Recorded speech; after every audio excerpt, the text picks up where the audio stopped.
번 더요. 시작. 교회가 중요한 이유. 뭘까요? 교회가 왜 중요할까요? 교회가 참 많아요. 우리나라에 교회가 참 많아요.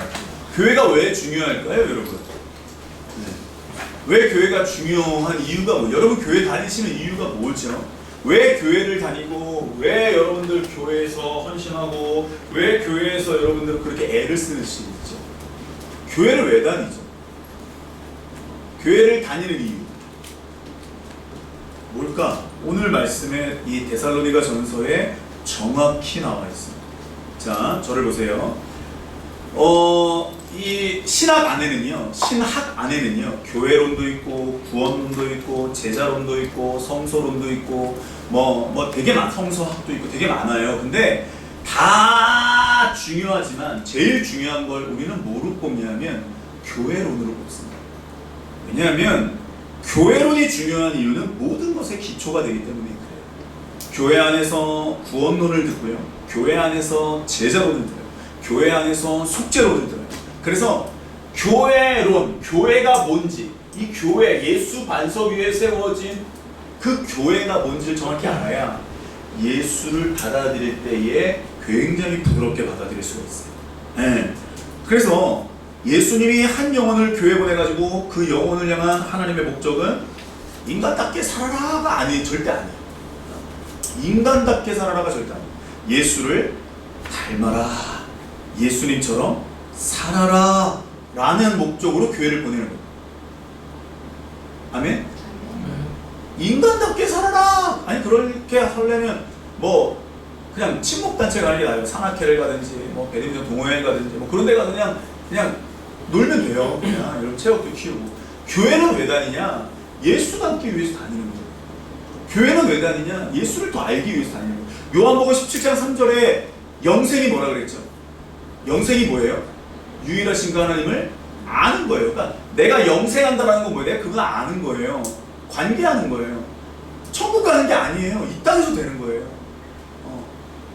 그 부분들을 우리가 많이 놓치고 있어요.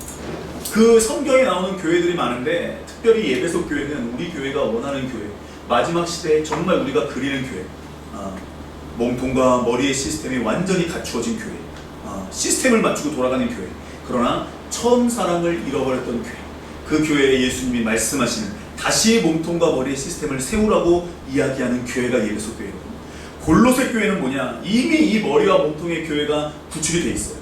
그런데 이단들이 몰려오고 이단 사설들이 들어오려고 할 때, 바울의 권위를 빌려가지고 교묘하게 교회 안으로 들어오려고 할 때 쓰여진 서신이 바로 골로새 서예요. 오늘 되게 중요한 얘기를 할 거예요. 교회론을 통과하지 못한 사람이 구원을 받고, 교회론을 통과하지 못한 사람이 속죄가 뭐고, 아니에요. 성경에 그렇게 써있지 않아요. 이 교회론이 되게 중요해요. 네, 지금부터 한번 들어가 볼게요. 따라해볼게요. 교회론을 아는 만큼, 교회를 아는 만큼 성장할 수 있다. 자, 저를 보세요. 성경의 교회가 또 하나의 비유로 나라고 얘기합니다. 맞죠? 내가 걸어다니는 뭐다? 성전이다 라고 얘기합니다. 그래서 교회가 중요한 이유는요, 나를 알 수가 있어요. 나를 아는 만큼 교회를 알 수 있어요. 우리가 흔히 생각하는 건 교회 다니면 하나님이 다 기도하면 해결해준다 생각하는데, 기도하면 다메섹 도상에서 3일 동안 바울이 며칠 금식했어요? 식음 전폐한 게 며칠이에요? 눈이 안 보이는 게 며칠이에요? 그러니까 우리가 성경에 나와 있는 것과 우리가 기대하는 것과 너무 상충이 나는데, 그동안 너무나 우리가 기대하는 대로 살아온 거예요. 그러니 하나님의 뜻이 이 땅에서 이루어질 수가 없었죠. 이럴 땐 아멘 해야죠. 하나님의 뜻을 이루는 게 우리의 목적이에요. 아멘? 그게 아멘이라니까요.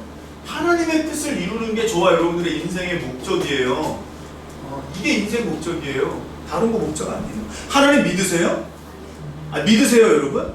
그럼 많은 사람들이 아멘 합니다. 그런데 그건 믿으면 어떻게 살아야 돼요? 누구처럼 살아야 돼요? 예수처럼 사는 게 교회의 목적이에요. 나는 어떻게 살아야 돼요? 예수처럼 살아가는 거예요. 그럼 교회는 누구예요? 뭐예요? 예수처럼 살아가는 사람들이 모이는 곳이 교회예요. 쉬워요? 어려워요, 여러분? 그게 교회예요. 교회에서 사회사업을 하고, 교회에서 오케이, 다른 목적이 있을 수 있죠. 그러나 그건 부가 기능이에요. 부가기능 핸드폰에 사용하지 않으면 괜히 돈 낼 필요 없어요. 맞죠, 여러분? 과감히 삭제할 수 있다니까. 교회의 기능은 예수 닮는 거예요. 교회의 기능은 다른 거 아니에요. 뭐 학교를 세우고 뭐 사회사업을 하고 교회는 그게 아니라니까. 학교를 세우면 교회에서 뭐를 가르치는 거예요, 그럼? 제가 존경하는 목사님이 교회에다가 학교를 세웠다니까. 그러니까 그 학교 아이들이 다니는 아이들이 이렇게 얘기를 하는 거예요.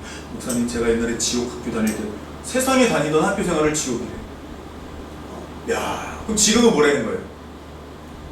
뭐라는 거예요? 천국이래요. 그러니까 다른 거 없어요. 예수를 가르치는 다른 거 없다니까. 성경을 가르친다니까.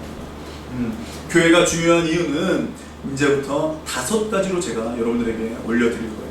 오늘 설교가 참 49년경, 어떤 학자는 51년경으로 얘기합니다. 그래서 이 데살로니가 전서는 데살로니가 원래 후서가 먼저 기록되었다고 우리가 알고 있지만 이 데살로니가 전서 후서가 언제 쓰여졌냐? 49년. 어떤 학자는 51년 얘기하는데 하여튼 제일 처음 초기에 쓰여진 성경이에요.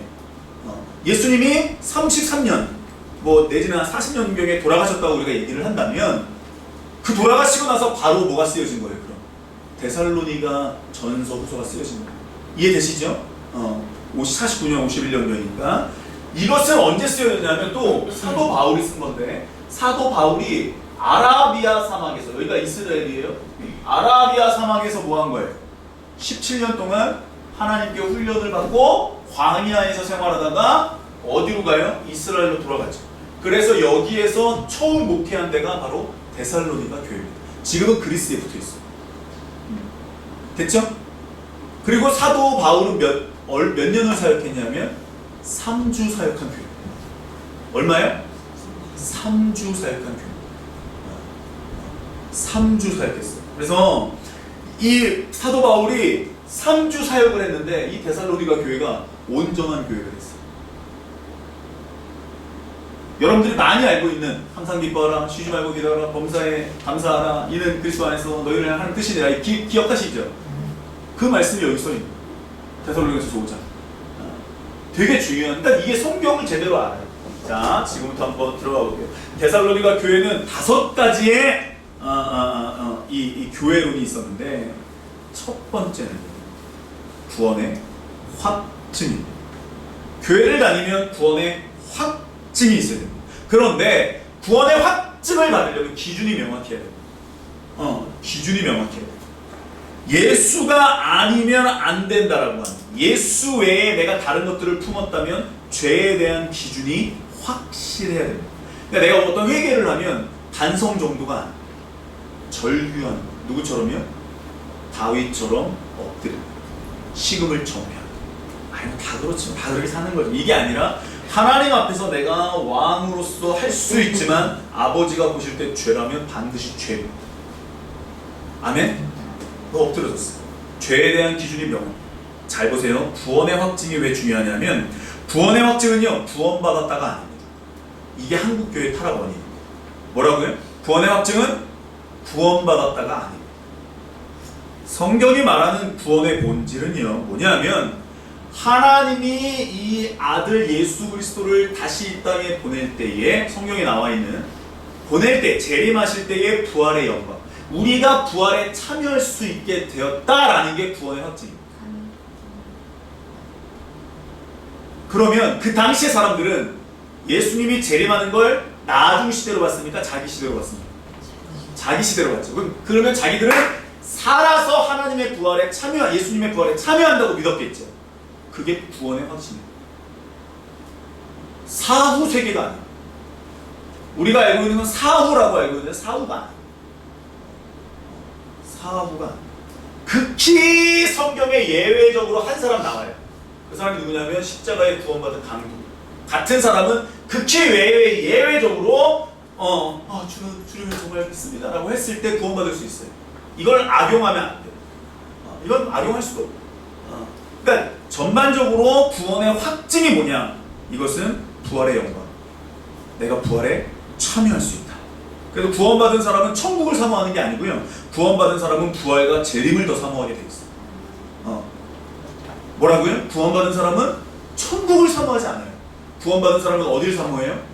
부활과 재림을 사모해요. 그래서 사도 바울은요 부활을 굉장히 고린도전서 15장 고린도후서에서도 엄청 강조해요. 부활이 엄청 중요해요. 너희들이 부활이 없으면 이렇게 사는 게 다 의미가 없다고 할 정도까지 얘기해요. 부활과 재림을 진짜 사모해요. 구원의 확증. 지금 잠깐 개요를 말씀드리는 거예요. 두 번째, 집중력과 결단력. 이 교회로는 뭐냐면 두 번째는요, 집중력과 결단력. 우리에게 완전한 은혜를 하나님은요 조각조각 은혜를 부으시는 게 아니고요, 하나님은 우리에게 완전한 은혜를 부으세요. 그런데 우리가 얼마나 그분께 집중하느냐, 세상으로 더 이상 살지 않겠다라는 결단력, 이 두 가지가 굉장히 중요해요. 내가 더 이상 내 세상적인 성향, 기질로 살지 않겠다. 내가 이제는 예수를 온전히 바라볼 수 있겠다. 저를 보세요. 막 사자가 돌아다니고 막 예수 믿으면 다 죽이겠다고 얘기하고, 환경은 너무 안 좋아요. 비록 막 벌어먹고 살 어떤 직장도 구하기 어려워요. 근데 이 당시에 이들이 내가 온전히 복음으로 살겠다, 내가 온전히 세상으로 살지 않겠다, 단호한 결단력과 온전한 집중력으로 나아갔어. 이게 교회론의 두 번째 기둥이에요. 세 번째, 하나님의 복음이에요. 사도 바울은 이 하나님의 복음이라는 단어, 명제를요 3번이나 사용해요. 표현은 다르지만 똑같은 뜻으로 2번을 더 사용해요. 그래서 데살로니가 전서에 5번이나 등장을 해요. 뭐가요? 뭐가요? 그냥 복음이 아니라 뭐가요? 하나님의 복음이에요. 사도 바울은 그래서 데살로니가서에 있다 말씀드린 건 이렇게 얘기해요. 왜 너희들은 하나님의 복음을 들으면서도 왜 변하지를 않느냐라고 얘기해요. 아니, 하나님의 복음을 들으면서도 왜 너희들의 삶은 변하지 않느냐. 우리도 흔히 이런 거 많이 보잖아요. 교회 다니는 사람이 안 변하는 거 우리가 많이 보잖아요. 그렇죠, 여러분? 그런 부분에 대해서 오늘 또 말씀드려요. 하나님의 복음, 그것은 너희들이 하나님의 말씀으로 받지 않아서 그렇다라고 얘기합니다. 음식을 먹고 물을 먹고 무언가 내 몸에 무언가 녹용을 먹고 무언가 내 몸에 들어오면 변화가 나타나거든요. 심지어 더울 때 물 한 잔 먹어도 변화가 나타나고 시원하거든요. 근데 너희가 어떻게 하나님 말씀을 받아들였는데도 변화가 없냐? 그건 뭐예요? 변화가 없다는 건 뭐죠? 안 받아들였다. 내가 원하는 대로 나랑 부딪히는 버린 역사가 우리 인생에 많다는 걸 얘기합니다. 네 번째 기둥은 사랑입니다. 모든 교회의 사랑은 기초입니다. 예배소 교회는 첫사랑을 잃어버렸는데 하나님이 어떻게 말씀하시냐? 진노와 저주를 내리겠다고 얘기했어요. 촛대를 옮기겠다고 얘기했어요. 그게 뭐냐면 그만한 진리와 그만한 영광을 본 교회가 없는데 뜨뜻미지겠지만 어느샌가 예수가 머리인데 그걸 잊어버리고 사는 거야. 그래서 하나님이 저주를 내리겠다.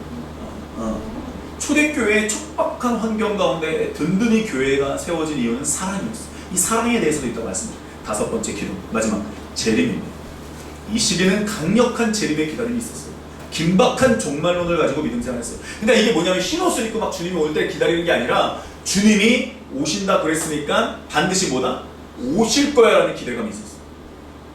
그러니까 오늘을 살아도 내가 누구랑 살려고, 오늘을 살아도 내가 무엇으로 살려고 노력했을까요? 말씀으로 살려고, 예수와 동행하려고 살았겠죠.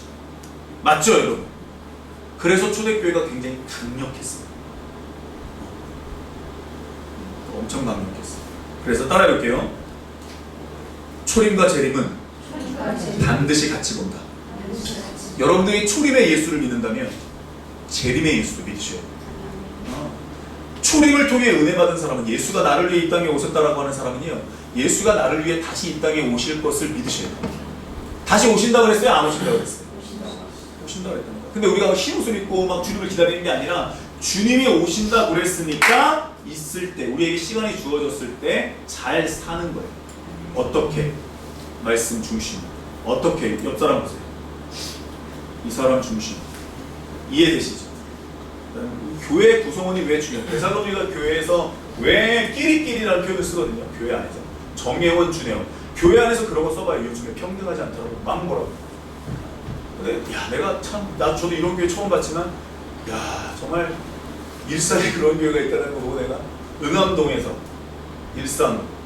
일산에서 일산에 원흥이라는 곳이 있다는데 원당? 원당. 거기서 또 원흥으로 또 이사갔고요. 원흥주. 그런 거 보면 예수만 얘기하는 교회, 우리들에게 소망이 되죠. 후배 목사들한테 정말 소망이 되거든요. 다른 거 아니에요. 자, 이제 들어갑니다. 첫 번째, 구원의 확증입니다. 우리 1장 4절을 다 같이 읽어보겠습니다. 1장 4절입니다. 시작. 택하심의 줄치고요. 이 택하심은요, 구원으로 봐도 무방합니다. 구원입니다. 자, 5절입니다. 시작. 이는 우리 복음이 너희에게 말로만 이른 것이 아니라 또한 능력과 성령과 큰 확신으로 된 것입니다. 우리가 너희 가운데서 너희를 위하여 어떤 사람이 된 것은 너희가 아는 바와 거기 뭐라고 돼 있어요? 큰 확신으로 된 것이라. 복음은요, 말, 논문, 연구 뭐 이런 걸로 된 게 아니라 첫째로 능력으로 됐다. 이 능력은 뭐죠? 사람을 변화시킬 수 있는 하나님의 능력이에요. 나는 지금 어려워. 나는 지금 완전히 초대교회 상황에서 뭐예요? 예수를 십자가에 못 박고 이제 믿는 사람을 핍박하는 시대가 왔단 말이에요. 그때 너희들이 예수를 대놓고 믿을 수 없지만 하나님의 능력이 너에게 임하면 그 모든 것들을 강하고 담대하게 이겨낼 수 있을 것이다 라고 이야기합니다. 동의하십니까? 두 번째, 성령의 계시다. 성령의 계시는 뭐냐? 내 입이 열리는 게 아니에요. 너 잘할 수 있어, 힘을 내, 이런 격려 차원이 아니라 여호와의 입이 열리는 것을 얘기합니다. 여호와의 입이 그 사람을 통해서 할 수 있어. 사도 바울을 통해서 하나님이 너와 함께 하실 거야. 그러니까 그 말씀을 받아들이게 돼요. 이게 뭐라고요? 성령의 계시. 계시가 그냥 막 무슨 우리가 알고 있는 산신령이 막 얘기하는 그런 계시가 절대 아니라는 거예요. 큰 확신이 뭐냐? 하나님이 하시면 반드시 되리라. 이걸 믿고 있는 거예요. 그러니까 복음은 어떻게 이루어지느냐? 믿음으로 이루어지는 거예요. 복음을 전하니까 그들은 뭐 했다? 수용했어요. 3절을 우리 다 같이 읽어볼게요. 3절이 되게 중요한데 시작. 너희의 믿음의 역사와 사랑의 수고와 우리 주 예수 그리스도에 대한 소망의 인내를 우리 하나님 끊임없이 기억함이니. 이게 뭐냐면 믿음, 소망, 사랑이에요. 믿음, 소망, 사랑이 뭐냐면 바울은 이걸 계속 얘기하죠. 고린도전서 14장에도 믿음, 소망, 사랑을 계속 얘기해요. 그 중에 제일은 뭐다? 그 사랑이 뭔지 아세요? 저거 네 번째 얘기했습니다. 자, 믿음, 소망, 사랑은요, 믿음의 통로를 얘기하는 거예요. 그러니까 이것을 빼앗기는 것. 3절은 뭐냐면 이 믿음, 소망, 사랑을 이 너희들의 환경이 뺏어갈지 모르고 너희들의 옆에 있는 사람들이 위험이, 너희들을 걱정이, 근심이 뺏어갈 수 있는데 그것을 빼앗기지 않게 긴장하고 지키라고 얘기합니다. 막 사랑의 수고를 막 하는데 야이씨 너만 하는 거야. 너 힘들게 해서 뭐 할 거야. 이렇게 하면 옆 사람이 어떻게 되죠? 그 말에 안 그래도 그 마음이 조금 있었는데 어머 저 사람 열심히 안 하는데, 이런 마음이 들어올 때 조심하라는 거예요. 나는 그래도 핍박을 당해도 이렇게 하는데 너는 왜 이렇게 안 하냐, 이렇게 하지 말라는 거예요. 믿음, 소망, 사랑. 그래서 사랑의 수고는 영혼을 위해서, 교회의 영광을 위해서 수고하는 일을 얘기하는 거예요. 어떻게 하면 교회를 세울 수 있을까? 어떻게 하면 저 사람을 도울 수 있을까? 어떻게 하면 진리를 바르게 선포할까? 어떻게 하면 내가 아니라 예수를 제대로 선포할 수 있을까? 이런 것들을 사랑의 수고라고 얘기하는 거예요. 소망의 인내는 뭐냐? 주님의 재림이에요. 우리들의 그래서 소망은 뭐냐? 천국 가는 게 아니에요. 주님이 다시 오실 것을 믿고 사는 거예요. 그래서 우리 어떻게 살아요? 늘 말씀으로 사는 거예요. 어떻게 살아요? 말씀을 가지고 순종하며 사는 거예요. 어떻게 살아요? 나보다 남을 높게 여기고 사는 거예요. 어떻게 살아요? 섬기며 사는 거예요. 예수 섬기세요. 그럼 옆 사람 얼굴 보세요. 예수님 같으세요? 아니면 철이 없고 아무것도 모르고 부족해 보이고 좀 한심해 보이고 좀 그럴 때 있잖아요, 사람들이. 그쵸? 그래도 여러분 그 사람 섬길 수 있으세요? 내가 하는 게 빠를 때가 있잖아요, 여러분. 내가 하는 게 빠를 때가 있잖아요. 답답할 때 있잖아요, 옆 사람 볼 때.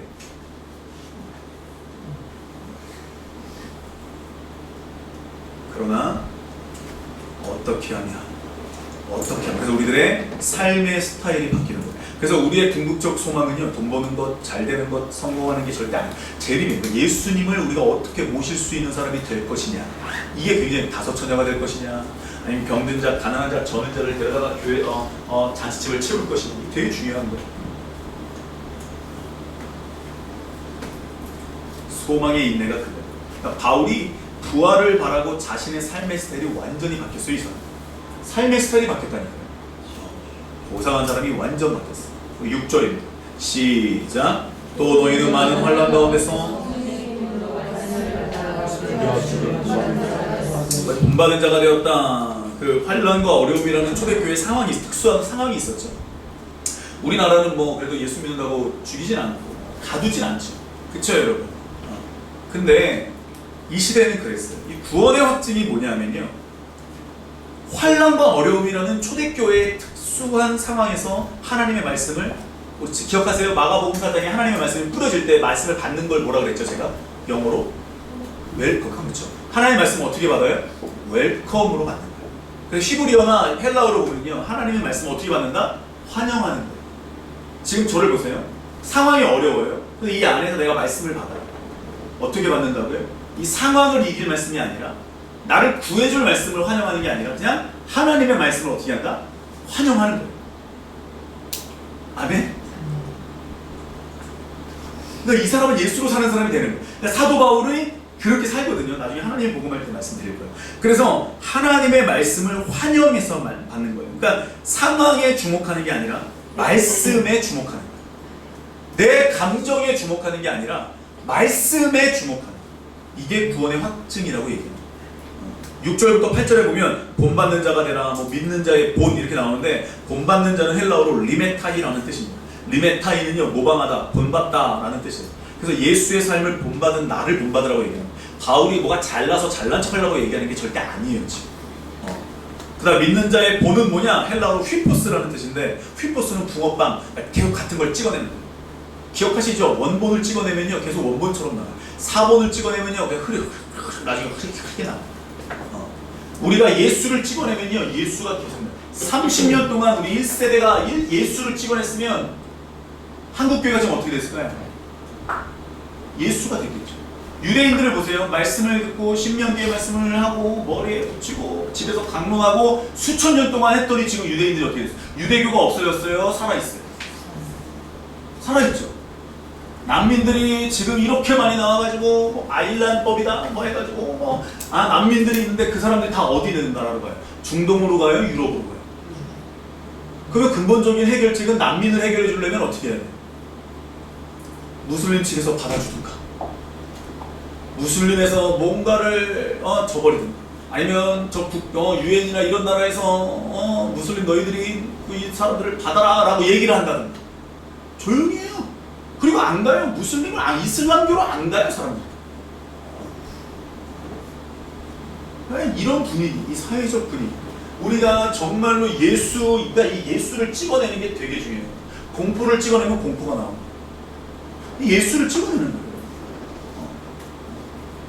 거예요. 유대인들이 참 다른 건 모르겠지만 끝까지 하나님의 말씀을 붙들고 강론하고 가르치고 하나님의 말씀대로 가르치고 세우고, 그건 대단한 거예요. 말씀이 계속 전수가 되잖아요. 맞죠, 여러분? 저와 여러분들이 사도 바울에게 이런 본받음을 받았다면, 그렇다면 저도 여러분들도 이러한 본받음을 보여줄 수 있을까요, 없을까요? 우리 옆 사람 보고 얘기합니다. 나를 본받아. 내 믿음을 본받아. 네, 근데 우리가 흔히 알지만 그 목소리 이렇게 썼더라고요. 교회 다니는 사람들은 인격이 부족합니다. 이렇게 썼더라고요. 그러니까 교회는 인격 보고 다니는 게 아니에요. 훈련시켜야 돼. 그러니까 예수를 낳고 예수를 다시 훈련시키고, 하여튼 이게 공동체라는 게 되게 중요해요. 그래서 예수 계속 같은 것을 찍어, 휘포스, 리메타이, 예수를 본받고 예수 믿는 사람들을 본받고 계속 붕어빵을 찍어내, 똑같은 걸 찍어내.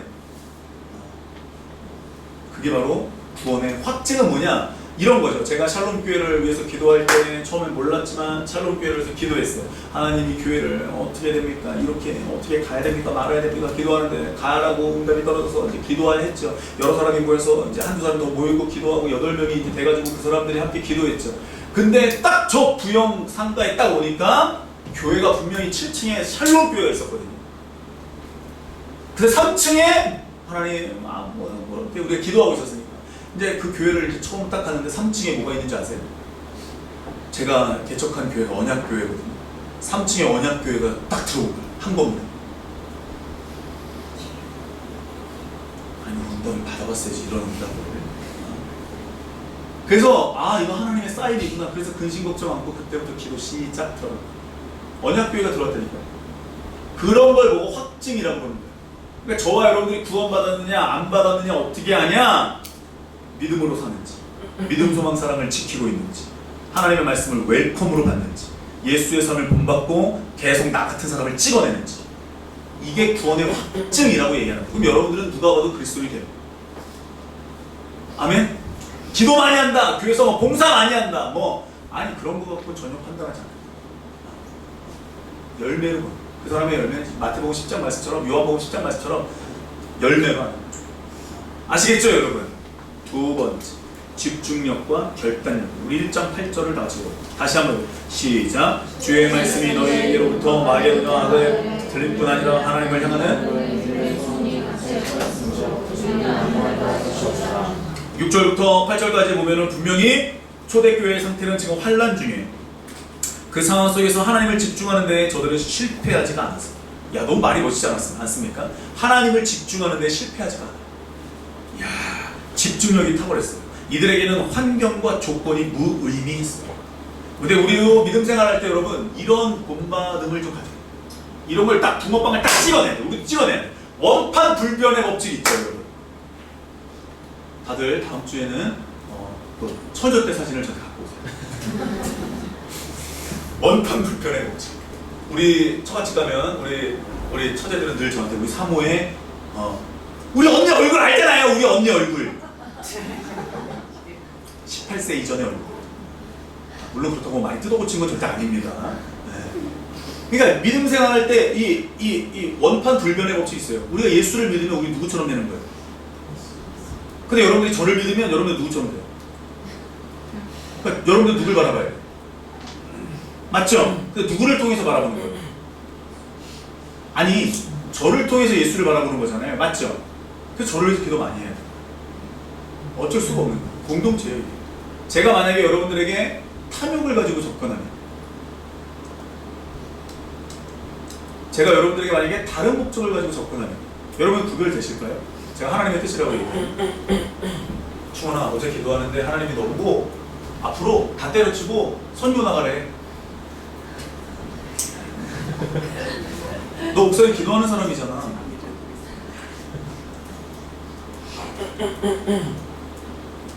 그런 거에 속은 사람들 너무 많아.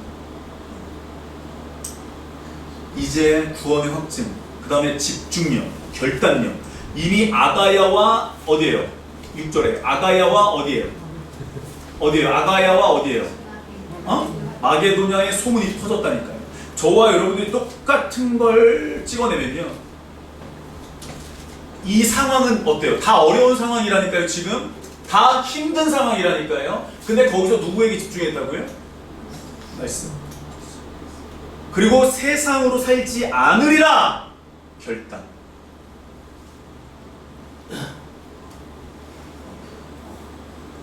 내가 너무나 많이 스마트폰에, 컴퓨터에 내가 너무나 많이 시간을 허비하고 있는데, 내가 너무나 많이 사람을 만나는 것에 시간을 투자하고 있는데 안 하리라! 하나님 믿는데 도움이 안 되면 안 하는 거예요. 아멘? 안 하는 거예요. 안 하는 거라니까요. 하나님이 문제지 내 성향이 문제가. 내가 안 알면 하나님을 더 잘 섬길 수 있어. 그럼 우리 뭐 하면 돼요? 안 하면 돼요. 쉬운 거예요. 어렵지 않아요. 1장 9절을 다시 볼게요. 시작. 그들이 우리에 대하여 스스로 말하기를 우리가 어떻게 너희 가운데 들어갔는지와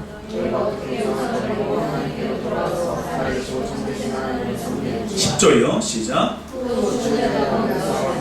하나님으로부터 강림하실 것은 너희가 어떻게 기다리는지를 말하니 이는 장래에 노하심에서 우리를 건지시는 예수시라. 이게 뭐냐면요, 우상을 버렸다는 건 뭐냐면 그 당시에 먹고 살려면 그 당시에는 상인들이요 길드라는 게 조합이 있었어요. 그래서 그 조합에 가입해야지만, 왜 그런 거 있죠, 왜 시골에도 그런 거 있잖아요. 어디 뭐 조합에 가입해야지만 활기도 더 낫고 뭐 이런 거 있잖아요. 근데 길드의 조합을 할 수가 없는 거예요. 왜냐하면 그 사람들은 배 타고 나갈 때 우상을 만들어서 그 앞에 절해야 되고, 뭐 그 사람들은 또 길드를 만들어서 뭐 배 타고 나갈 때 이 앞에서 우상 앞에뭐 돼지 앞에 절하고 이런.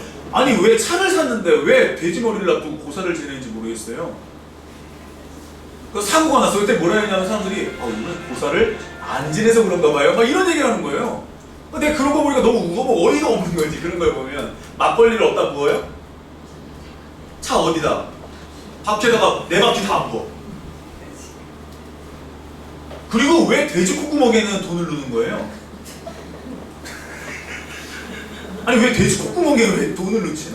아직까지 잘 모르겠어요. 그러니까 여러분, 이게 우리나라의 어떤 뭐 풍습이라면 풍습일 수 있죠. 그런데 잘 보세요. 그것에서 내가 하지 않으리라. 그래서 우상을 섬기지 않았다는 걸 바울이 알고 있는 거예요. 근데 예수를 딱 3주 전했어요. 사도 바울이 딱 3주를 딱 전하니까 데살로니가 교회 성도들이 어떻게 한 거예요? 그렇게 집중력을 발휘해서 결단하고 산 거예요. 여러분들 3주는 넘었죠? 3주는 넘었죠, 여러분들? 아니, 제가 뭐 잘잘못을 얘기하려고 하는 게 아니에요. 3주는 넘으셨죠? 집중력과 결단력을 발휘를 하세요. 끊으세요, 여러분. 세상으로 더 이상 내가 살지 않으리라. 아멘? 아멘이라니까요. 제가 그때 가요 토템 보느냐고 옆으로 누워가지고 테레 보면서 성령님이 야, 나랑 기도 좀 하자, 나랑 얘기 좀 하자. 그럴 때 내가 어떻게 했다고요? 잠깐만요.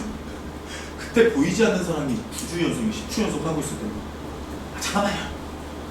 그때부터 성령의 그 감동이 없어가지고 죽는 줄 알았다는 거예요. 기도했는데 나 혼자 호흡을 치는 것 같아요. 회개가, 죄가 죄로 다가오지 않게. 와, 진짜 미치겠네. 우리한테 그럴 하나님은 나에게 완전한 걸 부어주시지 뭐 부분적인 걸 부어주시지 않아요. 세 번째, 인간의 내세에 절대로 타협하지 않는 결단력이 있었고요. 세 번째, 제일 중요한 하나님의 복음입니다.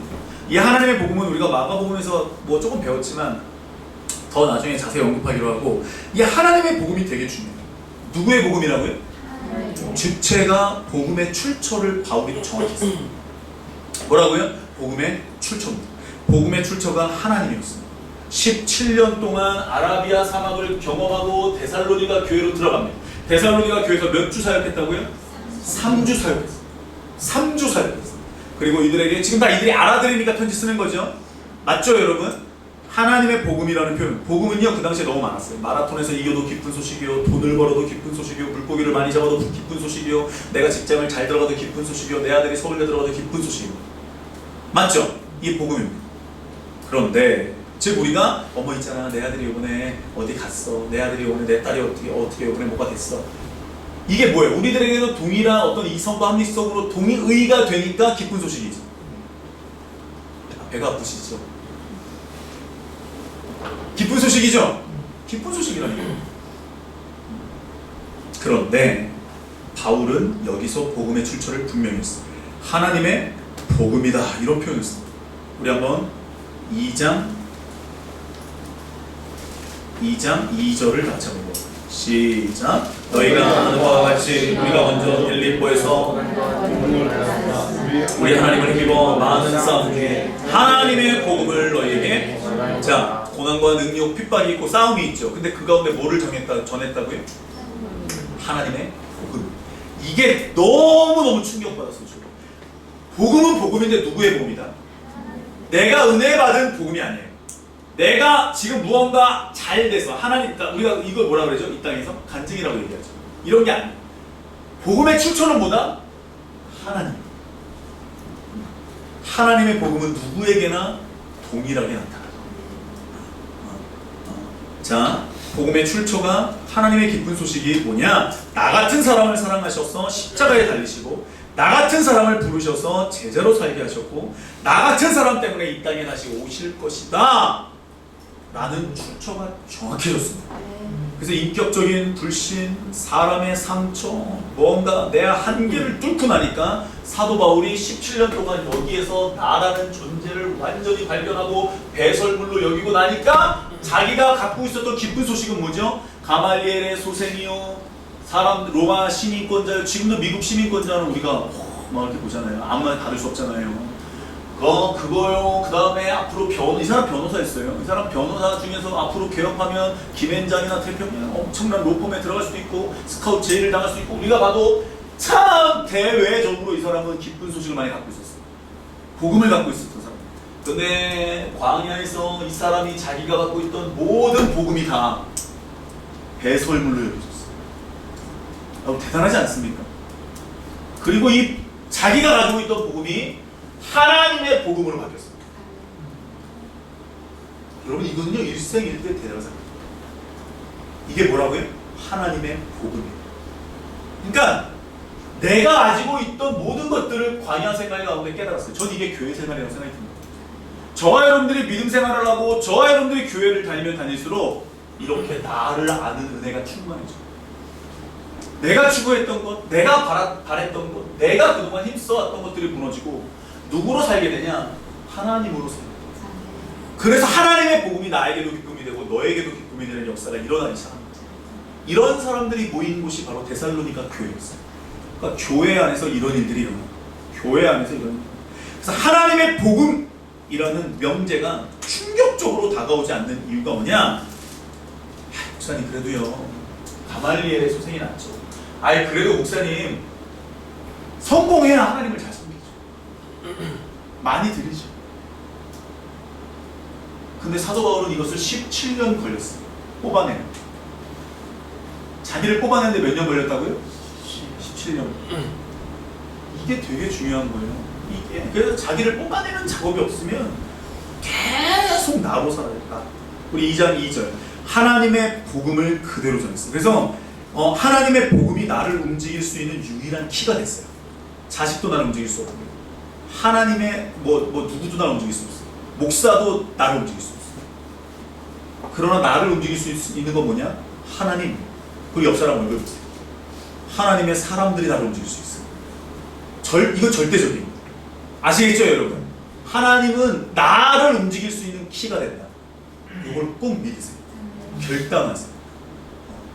정 때문에 그래도 그런 거 버리세요. 성경에서 그걸 이야기하고 있잖아요. 나를 계속 버리는 거예요. 나를 계속 버리는 거예요. 우리 2장 3절입니다. 시작. 우리의 권면은 감사함이나 부정에서 난 것이 아니요 오직 하나님께 옳게 여기심을 입어 복음을 위탁받았으니 우리가 이와 같이 말하면 사람을 기쁘게 하려 하며 오직 우리 마음을 감찰하시는 하나님을 기쁘시게 하려 함이라. 그러니까 이게 하나님을 기쁘시게 하는 삶을 살기 위해서 사도 바울이 지금 어디에서 은혜 받은 거예요? 광야교회에서 은혜 받은 거예요. 그래서 광야에서 은혜 받고 이 사람이 막 뜨거우니까 어디 와서 말씀을 전한 거예요? 데살로니가 교회 가서 말씀을 전한 거예요. 자기가 지금 그러니까 뭘 전했겠어요? 어떤 말씀 전했겠어요? 광야에서 하나님이 주신 말씀 전했겠죠. 근데 그 말씀을 듣고 누가 은혜 받은 거예요? 데살로니가 교회 성도들이 은혜 받은 거예요. 맞아요. 저 일산에서 그렇게 믿음 생활하고 있는 사람들의 소식을 들으니까 내가 은혜 받는 거예요. 다른 곳으로 충격받는 게 아니에요. 나보다도 하나님을 사랑하는 것 같고 나보다도 하나님을 깨끗하게 섬기는 것 같은 사람 교회를 만났을 때 질투가 오고 참 귀하지만 질투가 오고 나도 저렇게 살고 싶다. 나도 저렇게 깨끗하고 싶다. 나도 저렇게 열매를 맺고 싶다. 그래서 복음을 전하기에 그 어떤 유해, 그 어떤 방해하는 것도 용납하지 않았어요. 이 사람들은. 2장 4절에 보시면 옳게 여긴다, 옳게 여긴다, 옳게 여기심을 받아. 그 옳게 여긴다라는 뜻이 뭐냐면요, 헬라어로요 도키마쪼라는 뜻입니다. 도키마쪼는 뭐냐면 사도 바울이 지금 잘난 척하려고 얘기하는 게 아니에요. 이게 뭐냐면 어떤 순도의 농도를 인정받는 상태를 얘기합니다. 그러니까 뭐냐면 바울이 지금 하나님의 복음을 전할 수 있는 순도가 자기가 거룩에 가깝다라고 얘기합니다. 근데 이걸 바울이 얘기하고 1700년경에 누가 얘기했냐면요, 요한 웨슬리가 얘기했어요. 뭐를 얘기했냐면요, 요한 감리교 창시자 웨슬리가요 기독자의 완전을 얘기하고 영화를 얘기하거든요. 성화가 된다고 우리가 얘기하잖아요, 살면서. 예수 닮는다. 그 다음에 기독자의 완전까지 들어가요. 그게 뭐냐면 성경에 예수 닮는 거거든요. 그러니까 사도 바울도 지금 그 상태를 얘기하는 거예요. 근데 이게 되게 중요한 거예요. 그러니까 그 사람이 진짜 하나님의 사람이냐 아니냐. 어떤 사람은 내가 은혜 받았다, 기도원 갔다 와서 내가 어떤 체험을 통해서 은혜 받았다. 근데 우리 그거 믿질 않아요. 왜? 그 사람하고 몇 마디 얘기해보면 다 알아요. 저 사람이 지금 뭘 얘기하는지 우리가 보면 알아요. 나처럼 기도하면 된다. 절대 우리는 그 사람을 추구하지 않아요. 그 사람에게 역사한 하나님을 추구해요. 맞죠 여러분? 그 사람은 10년 걸릴 거 우리는 15년 걸릴 수도 있고 5년 걸릴 수도 있어요. 맞죠? 그건 장담할 수 없어요. 베드로가 1년 6개월 훈련받았다니까. 어떤 사람은 3년 6개월 훈련받았다니까. 다 틀려요. 옳게 여긴다가 뭐라고요? 돕기만 좀. 즉 거룩에 가까운 상태가 됐다. 내가 지금 어느 것을 인정받는 상태가 됐다라는 걸 얘기합니다. 하나님의 말씀을 어떤 환경이나 조건, 환란에도 분명하게 전할 수 있는 상태를 지금 얘기하는 거예요. 5절과 6절을 보면요, 사람을 기쁘게 하거나 사람에게 영광을 구하자. 우리 5절을 한번 볼게요. 시작. 너희도 알거니와 우리가 아무 때에도 아첨하는 말이나 탐심의 말을 쓰지 아니할 것을 하나님이 또한 우리는 너희에게든지 다른 이에게든 사람에게서는 영광을 구하지. 그러니까 여러분 사람을 바라보면 믿음이 아니 사연이 피곤할 텐데. 그래서 광고를 하나 못했어요. 3년이 오면 하려고. 이따가 끝나고 하겠습니다. 여러분 사람에게 칭찬받으면 기분 좋을까요? 안 좋을까요? 그래서 칭찬은 모두 춤추게 한대요. 고래가 춤춰서 뭐 할 거예요? 그러니까 성경에서는요 칭찬이 아니라 섬기는 거예요. 이해되십니까? 그러니까 이 세상 사조와 성경에 대한 사조가 엇비슷하지만 제가 뭐라 했어요 지금? 엇비슷하다니까요. 그러니까 내가 누구를 칭찬하는 게 아니라 내가 누구를 섬기는 거예요. 정말 나보다 낫습니다. 나는 그렇게 하지 못합니다. 근데 그게 그 사람을 높이려고 얘기하는 게 아니라 그 사람을 격려하려고 얘기하는 게 아니라 진짜 나보다 나아서 얘기하는 거예요. 내가 성도였다면 저는 여러분들만큼 믿음 생활 못한다니까요. 지금 제가 목사라는 직임을 갖고 있으니까 이 정도 하는 거예요. 여러분. 우리 사모가 정확히 알고 있잖아요. 우리 목사님은 목사가 아니었으면 이 정도 못한다. 못한다니까. 여러분들이 진짜 대단한 거예요. 믿음이 여러분들이 진짜 난 거예요. 내 기대는 좀 더 났으면 좋겠다. 이런 기대가 있는 거지. 이해되시죠?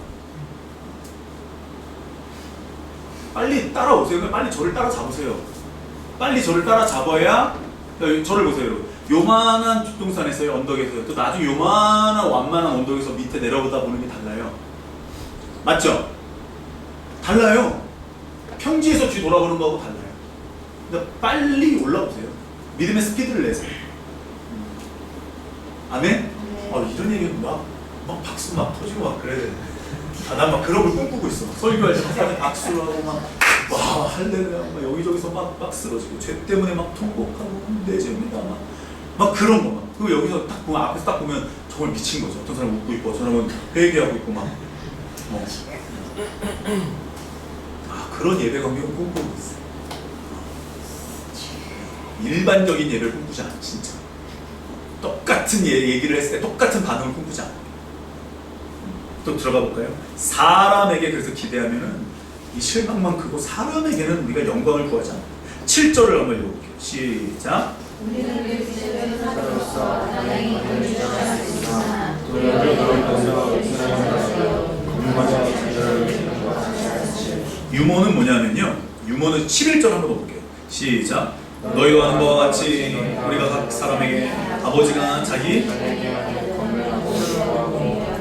거기에 아버지와 유모를 줄쳐보세요.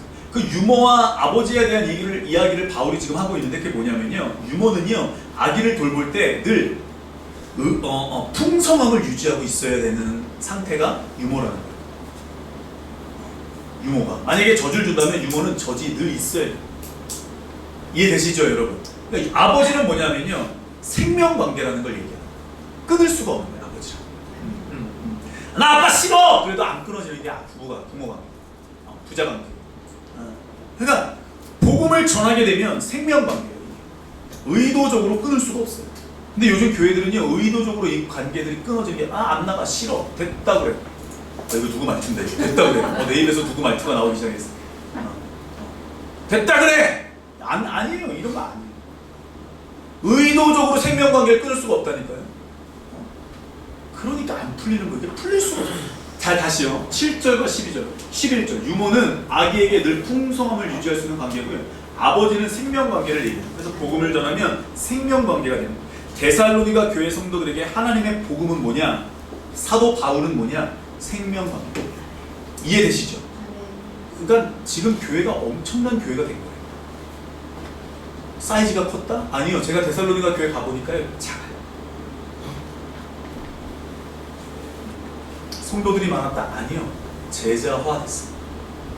그래서 그리스도인을 양성해내는 교회가 이 시대에 굉장히 중요해요. 그게 초대교회로 돌아가요. 아멘? 초대교회의 모습이 다른 게 아니라니까요.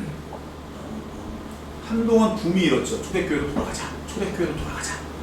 본질이 바로 이런 거였어요. 자, 13절 우리 한번 읽어볼게요. 되게 중요한 말씀입니다. 시작. 그러므로 하나님께 끊임없이 감사하고 즐거이 섬기는 바 하나님의 말씀을 받을 때에 하나님으로 받지 아니하고 하나님의 말씀으로 받으니 진실로 그러하도다. 이 말씀이 또한 너희 믿는 자 가운데서 역사하시다. 이게 바로 마가복음 4장의 수용성의 원리입니다.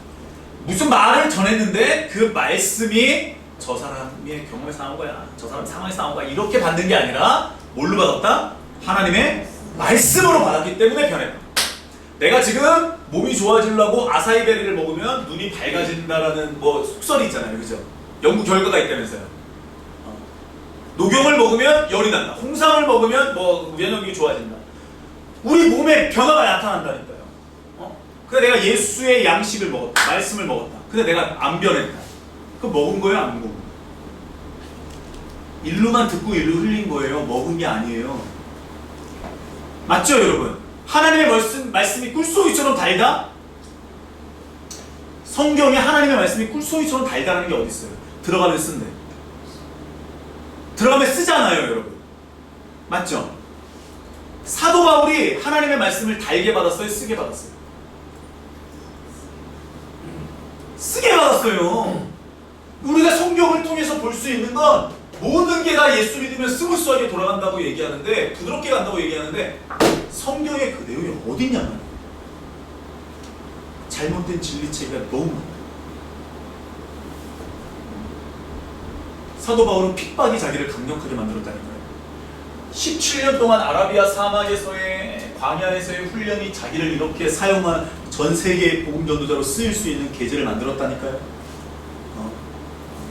모든 게 하나님의 복음이 자기로 하여금 하나님의 말씀을 웰컴으로 받으니까 사도 바울이 완전 변화됐다니까요. 그리고 이 사람이 눈에 뭐가 안 보일 때, 나중에 제 책이 나올 테지만 눈이 안 보일 때 누구랑 같이 있었어요? 제자들과 함께 며칠을 있었어요. 제자들과 있으면서 뭘 배웠겠어요? 뭔 얘기를 들었겠어요? 나 안 보여. 근데 담에색에서 예수의 음성을 들은 것 같아. 그 사람 내가 옛날에 죽이려고 했던 사람이잖아. 그 사람들이 뭘 얘기했겠어요? 뭘 얘기했겠어요? 예수 얘기했겠죠, 사도 바울한테. 맞죠, 여러분? 이런 거예요. 복음이 이런 거예요. 뭐 눈이 앞으로 잘 보이게 하려면 용한 의사를 찾아가고, 눈이 비늘 같은 게 벗겨지려면 잠을 많이 자고, 뭔 얘기를 했다고요? 예수 얘기했다고. 근데 눈에 비늘 같은 게 누구에게 가니까 벗겨졌어요? 1번 아나니아, 2번 아나니아, 3번 아나. 몇 번이에요? 1번입니다. 3번 아니 1번입니다. 옛날에 우리 대학 다닐 때 교수님이 이러는 거 많이 했어요. 그래서 틀린 말 하는 사람 선물 주고 되는데. 그러니까 여러분, 믿음 생활할 때 우리가 예수 아니면 안 된다라는 결단이 있었으면 좋겠어요. 아멘? 예수 아니면 안 된다라는 결단이 있었으면 좋겠다니까요. 네 번째, 사랑입니다. 우리 2장 17절을 같이 읽어볼게요. 시작. 떠난 것은 얼굴이요 마음은 아니니 너희 얼굴 보기를 열정으로. 얼굴이 멀어지면 마음이 멀어진다라는 속설에 속지 마십시오. 예. 맞는 말이긴 맞는 말이지만요, 여러분, 내가 그 사람을 위해서 기도하고 그 사람을 위해서 내가 헌신하고 내가 그 사람을 섬기고 있다면 절대 멀어질 수 없어요. 맞습니까?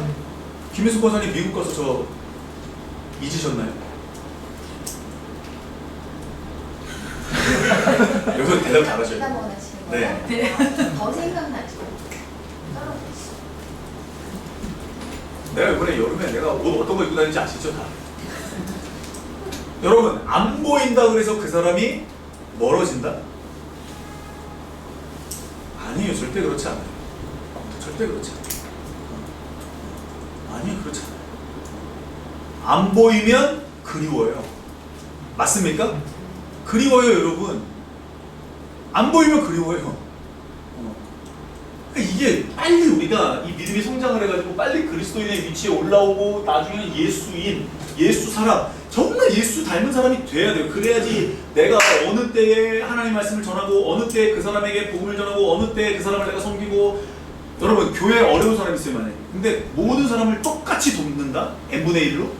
그 성경적인 방법이 아니에요. 그 사람이 얼마나 하나님을 구하고 그 사람이 얼마나 가난한 심령을 가지고 그 사람이 얼마나 아나빔처럼 살려고 하는지를 우리가 보았을 때의 우리에게도 힘이 되는 거예요. 아시겠죠? 아나빔은 청빈한 사람이 맞다 아니다? 아니에요. 아니 그 사람은 누구 어떤 사람이다? 그런 상황에서도 누구를 찾는 사람이다? 하나님을 찾는 사람이 아나니까요. 그런 사람들에게 예수님이 입을 열어 뭘 가르쳐요? 진리를 가르치는 거예요. 마음이 가난해졌을 때 하나님 복음이 들어오는 거예요. 우리 그 사람들을 길러내는 거예요. 그 사람들은 그게 안 되면 나 어려운데, 나 힘든데, 연락도 없고 나 어려운데 뭐 도와줄 수도 없고 늘 거기서 거기 그렇게 해서 그 모양 그 꼴을 하는 거예요. 빨리 그리스도인의 위치로 올라와요. 빨리 올라와. 또 들어갑니다. 그래서 사랑이라는 건 뭐냐? 당시 믿는 자의 무리가 소수였어요. 그래서 서로 나눴으며 섬기는 환경이 조성되어 있었다는 것을 우리가 부인할 수 없어요. 그러나 신앙은 어떤 환경 때문에 이루어지는 게 아니에요. 십자가의 사랑은 뭐냐? 형제를 위해서 죽을 수 있는 사랑이라고 요한복음 요한 1, 2, 3서에서 얘기하거든요. 자, 형제를 위해서 죽을 수 있는 사랑이 뭐다? 십자가의 사랑이에요. 그러면 저를 보세요. 십자가의 사랑이 먼저예요? 형제를 위해서 죽을 수 있는 사랑이 먼저예요? 십자가. 그쵸? 그럼 우리는 뭐를 추구해요? 그럼 어떤 사람이는? 그렇죠. 이해되시죠 이제? 근데 이걸 받으려고만 해. 아닌 거예요. 모든 사람이 다 그리스도 닮기를 원하시는 거예요. 아멘? 그러면 나는 왜 이걸 받으려고만 하나? 그 마음을 가지고 하나님 앞에서 절규하면 되는 거예요. 아멘? 이 믿음 생활이라는 게 이런 거라니까요. 여기서 중심은 십자가의 사랑이에요. 그 결과가 사랑으로 표현되는 거예요. 왜 사랑을 안 하냐가 중요한 게 아니에요. 중심은 내가 받으려고 하는 게 중심이에요. 십자가의 사랑이 초점이에요. 그래서 2장 17절부터 3장 마지막 절까지요. 3주 사역한 그들이 너무 보고 싶어서 이 사도 바울이 얘기하는 거예요. 얼마 사역했다고요? 3주 사역한 이게 여러분 좀 그려지세요? 3주 사역한 사람을 보고 싶어 하는 거, 교회를. 제가 밖에 나가서 집회하잖아요. 그러면 그 사람들이 보고 싶을 때가 있어요. 그 중에 눈에 들어온 사람들이 있어요, 여러분. 제가 저도 그렇고 김도영 목사님도 그렇고 밖에 나가서 뭐 제가 말씀드린 김민호 목사님도 아무나 안수하는 게 아니에요. 정말 아무나 안수하지 않아요. 앞에서 딱 있다가 진짜 가난한 마음 갖고 있는 사람들이 눈에 보이거든요. 그 사람한테 가요. 아무나한테 하지 않아요. 되게 놀라운 거예요. 제가 전에 한번 김도영 목사님 앞에 있을 때 감사하고 왔습니다. 근데 담임 목사님이 해줬으면 좋겠는 마음이 있잖아. 왜? 나도 나가면 안 해주는데 그럼 해줘. 안돼. 내가 아니야. 안 받아들여. 되게 중요한 거. 사랑. 그래서 2장 20절. 우리 2장 20절을 한 번 더 읽어. 2장 20절. 시작.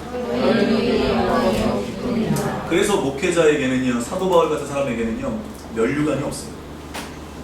천국 올라가면 면류관이 저는 없어요. 저는 뭐가 있냐? 영광이 있어요. 그게 누구냐? 여러분들. 그러니까 여러분들이 저에게 영광이 되려면 여러분들 자체도 영광이 되지만 조금 더 무거운 영광이 되려면 예수 닮는 거, 그게 저한테는 영광입니다. 아멘?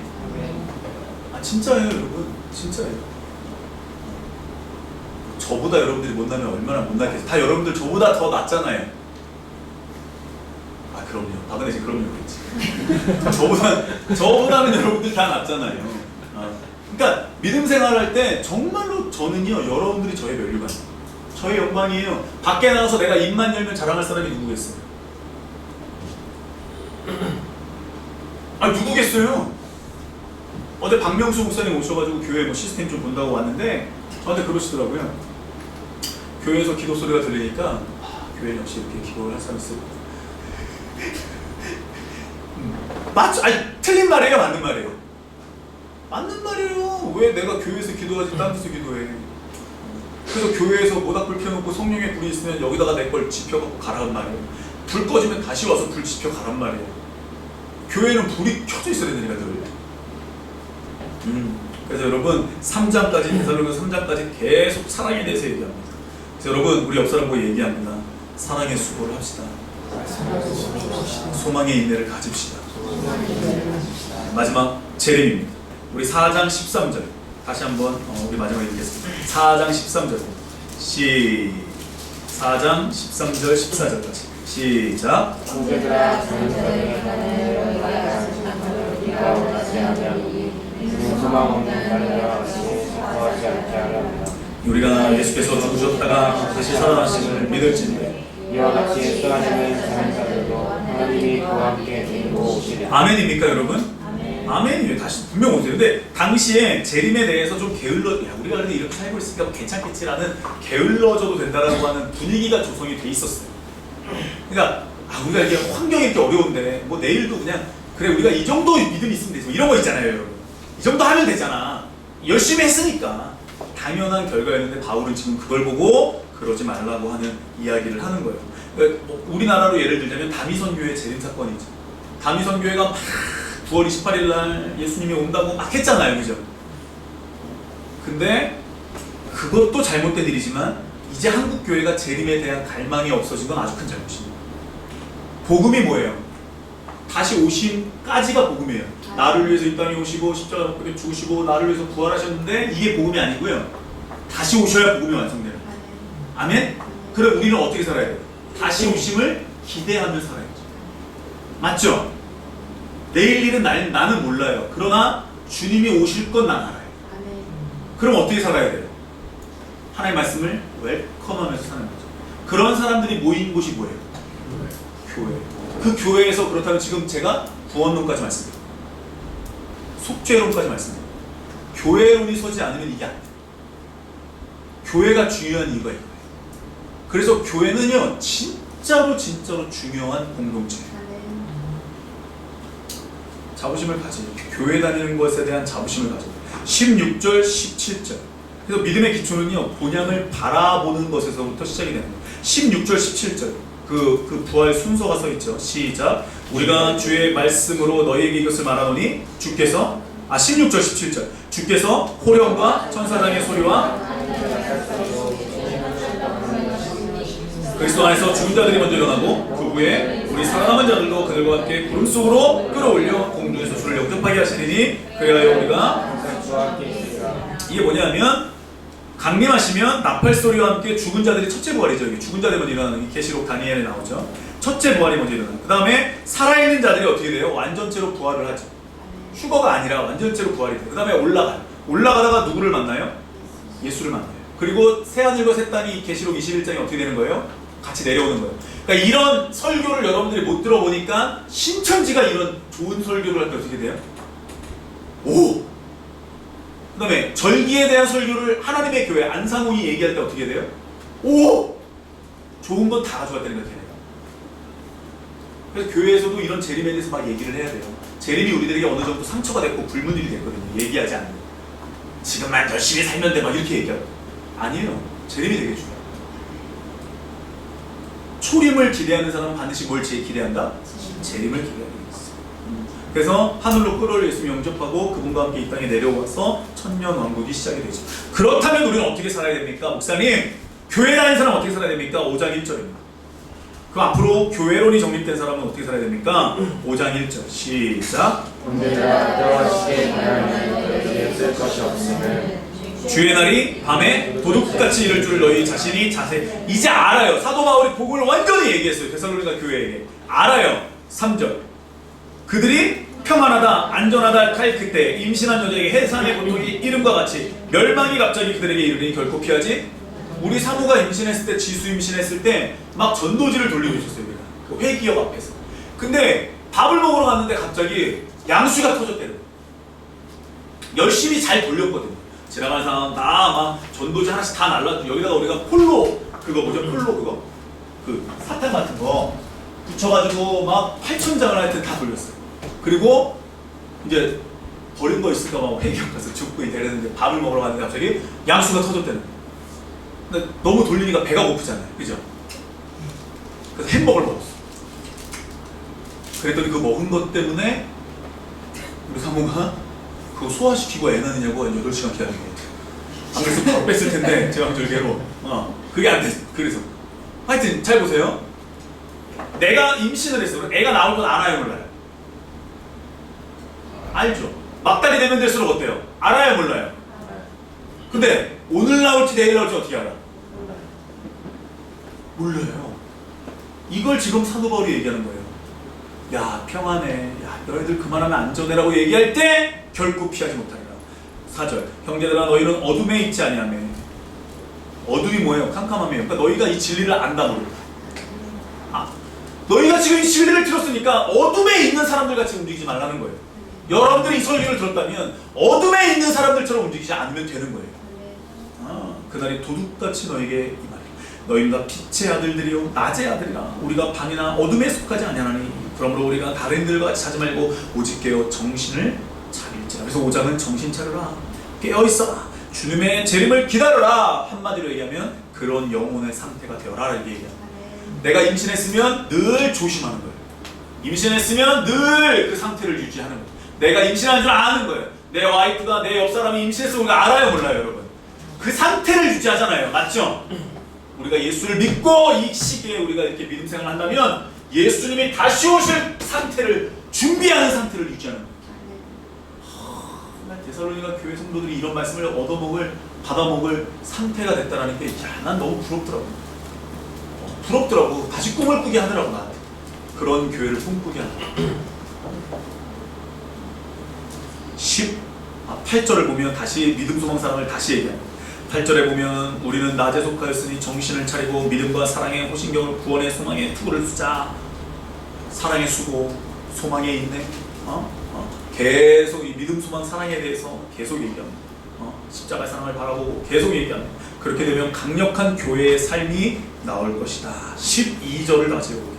시작. 형제들아 우리가 너희에게 구하노니 너희 가운데서 수고하고 주 안에서 너희를 다스리며 권하는 자들을 너희 알고 그들의 역사로 말미암아 사랑 안에서 너희 가장 귀히 여기며 너희끼리 뭐라고요? 너희끼리 화목하라고. 이게 그래서 이 데살로니가 교회가요 부흥할 수 있었던. 여러분 다시요 저를 보세요. 부흥은요 사람이 많은 게 부흥이 아니에요. 부흥이 뭐라고요? 예수 닮는 사람이 많은 게 부흥이에요. 그래서 이 부흥이 되려면 이러한 영혼의 상태가 된 사람들이 많아요. 그래서 먼저 우리가 하나가 되고 그 사람들이 누가 그 다음 절에 뭐라고 나와요? 15절에 14절에 그런 사람들을 우리가 붙들어주고 그런 사람들에게 예수를 전하는. 다른 거 없어요. 위로하는 건 예수 전하는 것밖에 없어요. 하나님의 방법밖에 없어요. 그래서 너희끼리라는 표현을 쓰는데 제가 여기 충격받아요. 그래서 교회를 세울 때 샬롬 교회를 연합교회를 세우고 샬롬 교회를 세울 때 이 말씀에 진짜 충격을 받아요. 너희끼리, 끼리끼리. 이 단어 좋은 거예요, 나쁜 거예요? 가족끼리는 좋은 거예요, 나쁜 거예요? 왜 대답이 없어요? 가족끼리, 교회끼리는, 너희끼리는 되게 중요합니다. 교회끼리, 구성원끼리. 그러니까 우리가 갖고 있는 이 패러다임을 빨리 성경의 패러다임으로 옮기는 작업이 이게 바로 우리 광야학교에서 배우는 거예요. 이 광야학교가 어디라고요? 교회라고. 교회 자꾸 배워 나가는 거예요. 그래서 패러다임을 자꾸 바꾸세요. 아시겠죠? 하나님의 말씀이면 내 모든 걸 내려놓습니다. 하나님의 말씀이면 내 모든 경험을 내려놓습니다. 하나님의 말씀이면 내 모든 고집을 내려놓습니다. 아멘? 아멘. 이렇게 그리고 바울이 모든 교회에 똑같은 천명을 하는데 교회론의 목적을 얘기하는데 23절 5장 23절 시작. 친히 너희를 온전히 거룩하게 하시고 또 너희의 온 영과 혼과 몸이 우리 주 예수 그리스도께서 강림하실 때 흠없게 한마디로 얘기하면 거룩한 교회가 되어라. 모든 교회에게 똑같이 천명합니다. 무슨 교회가 되어라? 거룩한 교회가 되어라. 거룩은 하나님만 할 수 있고 이걸 개인에게 접목해보세요. 그럼 나에게 하는 말씀으로 받아들여보세요. 그럼 뭘까요? 거룩한 내가 되어라. 지금 데살로니가 교회에서 사도 바울은 누구에게 설교했다고요? 여러분. 그럼 이 말씀을 무슨 말씀으로 받으라고요? 사람의 말이 아니라 하나님의 말씀으로 받으라. 그럼 내가 반드시 변화가 일어나게 된다? 안 일어나게 된다? 반드시 일어날 수밖에 없다. 반드시. 이건 거짓말이야. 하나님의 말씀 살았고 운동력이 있기 때문에 하나님의 말씀 나에게 정말 엄청난 충격을 하고 쓰나미로 막 타고. 그래서 거기에 내가 흘러가게 됐어요. 근데 우리는 막 기둥 붙잡 안 돼! 막 앙치겨 막 이거 아니에요. 이거. 아시겠죠? 기도하겠습니다. 여러분.